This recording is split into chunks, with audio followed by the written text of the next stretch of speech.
गेल्या 15 दिवसापासून कोल्हापुरात मुसळधार पाऊस कोसळतोय, यामुळे पंचगंगा नदीला पूर आलाय। पुराचे पाणी शहरामध्ये शिरू लागले। आज याच पार्श्वभूमीवर विधान परिषदेचे गटनेते आमदार सतेज पाटील यांनी बापट कॅम्प येथील पूर परिस्थितीची पाहणी केली। यावेळी नागरिकांच्या समस्या जाणून घेतल्या व त्या तात्काळ सोडवल्या जातील असं आश्वासन देखील दिलं। यावेळी काँग्रेसचे नगरसेवक, सामाजिक कार्यकर्ते आणि महापालिका अधिकारी उपस्थित होते। पुराच्या परिस्थितीमध्ये आम्ही तुमच्या पाठीशी खंबीरपणे उभे आहोत असा विश्वास आमदार सतेज पाटील यांनी यावेळी नागरिकांना दिला।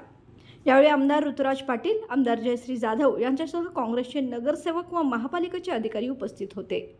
मला वाटतं गेले सातत्यानं आम्ही सांगतो की हा नॅशनल हायवे कमानीचा व्हावा अशी आमची इच्छा आहे। त्याच्यावर आंदोलनं प्रचंड झाली।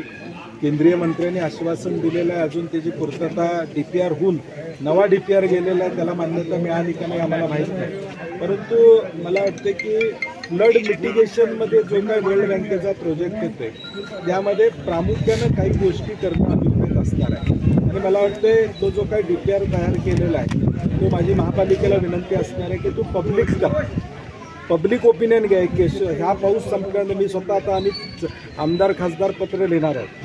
हा वर्ल्ड बँकेचा प्रोजेक्ट बसून जो काही तयार केलेला आहे ठीक आहे, चांगला असेल, त्यामध्ये दुमत नाही, परंतु तो पब्लिकमध्ये घेतला पाहिजे। पब्लिकचं म्हणणं त्यातलं काय, पब्लिक काही सुचवत असेल की या गोष्टी करा तर त्या अंतर्गत केल्या तर मला वाटतं त्याचा फायदा पुढच्या काळात भविष्यकाळात त्या पुराला होईल असं मला वाटतं।